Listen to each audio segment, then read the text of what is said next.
Skiller.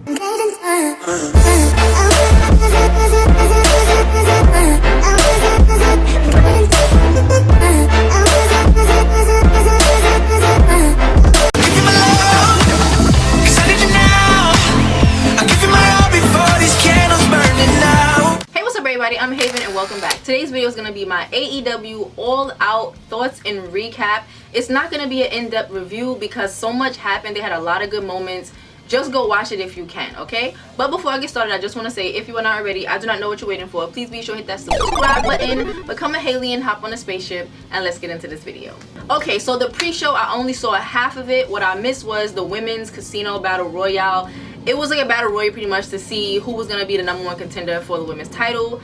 Mercedes Martinez was in it, which I'm so sad that I missed it because I really love her. But neither Rose won, which I know everybody kind of wanted her to win. And the other match from the pre-show was Jack Evans and Angelico, I'm not really sure how to pronounce it, versus Private Party. Private Party is so good. I've seen them live and in person. Like, these guys are amazing. This whole match to me was really, really good. A lot of athleticism, a lot of high-flying moves, a lot of shit that had me like, wow, take it easy, you know, like it was just everywhere. It was fast-paced and I really enjoyed it. Private Party won, thank goodness, because of their last match, they, you know, we're not gonna get into that, but they won this match and they move on. I think there's like some type of tournament going on. Listen, don't at me because my patience and my attention span was just off yesterday. So I know it's some type of tournament going on. The tag teams, whoever wins moves on to the blah blah blah, you know. Okay, so yeah, let's move on to the actual show. So the show opened up with a 6-man tag. It was SCU versus Luchasaurus, Jungle Boy, and Marco something. This match was cool. I'm not a big fan of 6-man tag matches, and I blame WWE for that. Like, they gave us so many 6-man tag matches that I'm just like, not another one. But this match was pretty cool. Luchasaurus can move. I didn't know that Marco was so tiny. He's a very, very tiny man, but he was moving, all right? He was getting in those hurricanranas and all of that, so I appreciate what he does. SCU won the match, so there's that. So the next match was Pac, or is it Pac? I'm calling him Neville, okay? He's Neville. He fought Kenny Omega because, you know, Jon Moxley, he could not have the match. He had an issue going on, so he had to step away from it.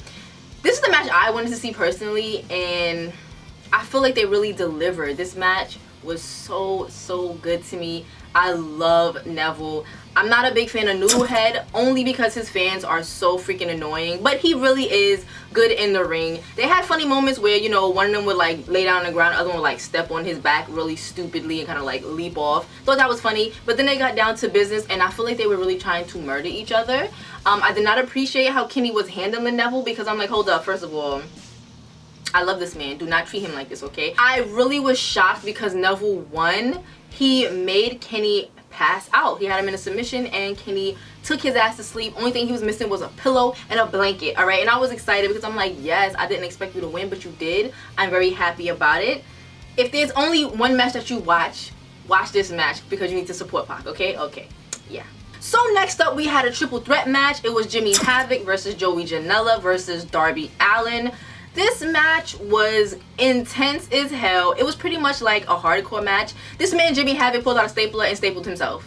So I'm like, okay, this match is gonna be crazy. So then they pretty much beat him up, put thumbtacks in his mouth, and then tape his mouth while he's sitting in a chair on the outside. And I'm like, what? Are those real tacks? Because that's very, very dangerous. And then soon after that, Janela pretty much killed Darby on the apron. I'm like, well, this match is over. But then guess what? Jimmy Havoc got free. He spit the tacks out in his hand and then he threw them in Janela's face. So then after that, he pretty much pulled out some paper and gave him paper cuts in between his fingers and then right here across his mouth. And I'm just like, yo, that is crazy because paper cuts really freaking hurt. There was a point where Janela was in a chair and he got hit with a monkey flip, but he still was in the chair. I'm like, how comical is this? But then they wasn't playing with us. He hit a brain buster on the chair and then he ran because the other dude was on the apron. He ran, monkey flipped him off the apron through a table that was on the outside. And this was my favorite spot of the match just because a lot of times when you see someone on the apron and someone's trying to like really force them down through a table, it doesn't happen. They always like hold on and I'm like, you got me excited for this. But they followed through and it just sounded amazing and I was like, yes, thank you for this moment because I love tables. Darby Allin got back into this match, and he had a skateboard with thumbtacks on the bottom, and then he jumped off the top rope onto Janela with the thumbtack skateboard, and they were stuck in his back. You saw them in his back. That was all real. But the match ended when Joey Janela got caught with a superplex, and then Jimmy Havoc's move, I think it's called the Acid Rainmaker or something along those lines. If I'm not right, just correct me in the comments, please, and thank you. And Jimmy Havoc won, and I'm like, this was a really good and entertaining match, so I would love to see more of these three men. So next, the Best Friends lost to the Dark Order in this tag match. After the match, the Dark Order was going to try to beat them up. The lights went out, and when they came back on, Orange Cassidy was standing there. He reminds me so much of Johnny Cage from Mortal Kombat. He had the sunglasses on, he had no shirt on, hands in his pockets. He did a dive, got back in the ring, kip up, hand still in his pocket, looking mad cool, and then the Best Friends hugged him, and yeah, we can move on. Then we had a women's match. It was Riho, and I'm going to call this woman Sheeta. I think that's her name. This was to see who was going to fight Nyla Rose for the women's title at a later date, and Riho won. I'm not going to hold you up. I did not pay much attention to this match. I was eating at this point, and the food had all of my attention. I'm sure it was a good match, but I just cannot give you the yes or no. So then we move on to Cody Rhodes, accompanied by MJF versus Shawn Spears, formerly known as the Perfect 10, Ty Dillinger, and he comes out with Tully Blanchard. Now this match, immediately they started fighting into the crowd. When the match finally starts in the ring, Cody is kind of getting his ass beat. He got whipped with a belt. Then he started making a comeback, but then he got caught with a Death Valley driver on the steel ramp, and that shit sounded so crazy. I was so worried for his shoulders. Of course, you know, the outside men have to get involved. This led to an opportunity for Arn Anderson to come out, hit Shawn Spears with a spine buster, and I was like, okay, sir, you know, you still got it. He didn't look stumbly or fumbly. He didn't look stiff. He did it really well. This gave Cody an opening to, I'm pretty sure he hit the Crossroads, and he won. So yeah, I thought MJF was gonna turn on him, but he didn't. They hugged it out, and it was a nice little moment. Okay, whatever. So now we have the Young Bucks versus the Lucha Brothers for the tag titles. This was a ladder match, and let me tell you, nothing I say is gonna do this match any freaking justice. It was crazy. There were cutters off the ladders. There was dive through the ropes onto people that was on the apron, through tables. There was like jumping from tables to ladders to ropes to ropes to ladders. Like, listen, at one point Pentagon killed, I believe it was Matt Jackson, with some move off the ladder through a table head first. And I'm like, sir, do you want to go to jail for murder? There was a point where I believe it was Nick. He got pushed off the ladder onto the outside through a table, but it could have been so bad because I believe he clipped the top rope. It looked nasty, and I'm like, we ain't seeing no more of him in this match.